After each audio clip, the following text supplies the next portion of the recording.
we were with police covering the heroin story, officers made another bust. And now a serial burglar's in jail. Evan Millward shows the footage you'll see only on 9.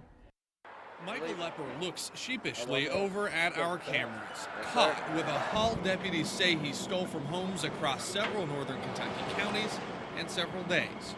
Several guns. I think we had about 10 guns, a rifle, a lot of jewelry, cell phones, safes. In Boone County, deputies say Lepper kicked in doors to get to the goods. Witnesses in Union say they saw this car drive off, and deputies put word out fast. Well, the key for these officers and when we do these interdictions is communication, passing intel from other departments, from other counties. On a day spent searching for heroin on our highways, shutting down a so-called serial burglar was just bonus for these deputies. All it took was one traffic mistake, like all 30 or more arrests Friday. Everybody wants to get out and help in some form or fashion. Makes no difference what city we're in. We're trying to help each other.